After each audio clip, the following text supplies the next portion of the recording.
Pharma side, health side ఎంత అభివృద్ధి చెందిందో చాలామందికి ఉపయోగపడుతున్నామో ఈరోజు మనం గుర్తుంచుకోవచ్చు.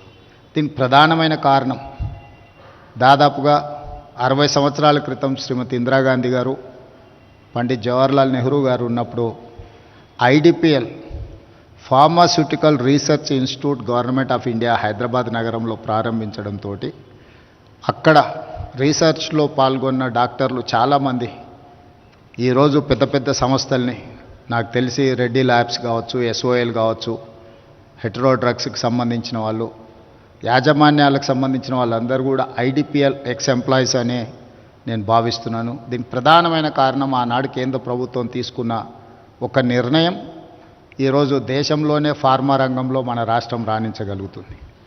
దాని కొనసాగింపుగా ఈరోజు దాదాపుగా 66 దేశాల నుంచి, నాకు తెలిసినంతవరకు ఏఐజీ 66 దేశాల నుంచి ఈరోజు పేషెంట్లకి ట్రీట్మెంట్ అందించే స్థాయికి ఏఐజీ చేరుకున్నది అని అంటే ఇది మనందరికీ గర్వకారణం. దీన్ని ఇంకా కొనసాగించాలని తెలంగాణ రాష్ట్ర ప్రభుత్వం తెలంగాణ రైజింగ్ 2047 ఒక విజన్ డాక్యుమెంట్ తయారు చేస్తా ఉన్నాం.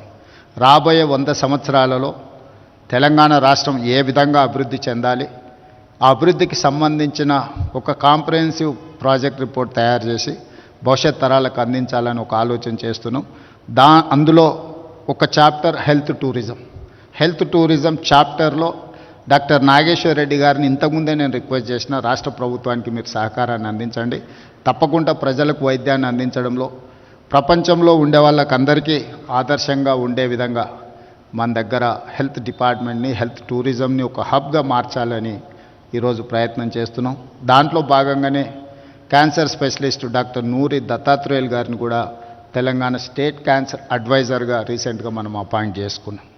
ఆ రోజు వారు బసవతారకం క్యాన్సర్ హాస్పిటల్ కానీ ఇతర క్యాన్సర్ హాస్పిటల్స్ హైదరాబాద్ నగరానికి రావడానికి వారి కృషి చేసిండ్రు. వారిని తెలంగాణ స్టేట్ అడ్వైజర్గా క్యాన్సర్ స్పెషలిస్ట్గా పెట్టుకున్నాం. డాక్టర్ నాగేశ్వర్ రెడ్డి గారిని కూడా నేను ప్రభుత్వం తరఫున విజ్ఞప్తి చేస్తున్నా, తెలంగాణ రాష్ట్రం చేపట్టబోయే ఈ ప్రణాళికలో మీరు భాగస్వాములయ్యి ప్రజలకు అందుబాటులోకి వైద్యాన్ని, ఈరోజు ఎక్స్పెన్సివ్ థింగ్ ఏదైనా ఉందంటే మెడికల్ ట్రీట్మెంట్సే ఉన్నాయి. ప్రభుత్వం రాగానే రాజీవ్ ఆరోగ్యశ్రీ ఆ రోజు డాక్టర్ వైఎస్ రాజశేఖర రెడ్డి గారు ప్రారంభించినప్పుడు 2 లక్షలు ఉండే, ఈరోజు పెరిగిన పరిణామ క్రమంలో దాన్ని 10 లక్షలకు పెంచడమే కాకుండా సీఎం రిలీఫ్ ఫండ్ నుంచి ఈ 14-15 మంత్స్లో దాదాపుగా 1400 crores ముఖ్యమంత్రి సహాయ నిధి నుంచి పేదల వైద్యానికి అందించినాం.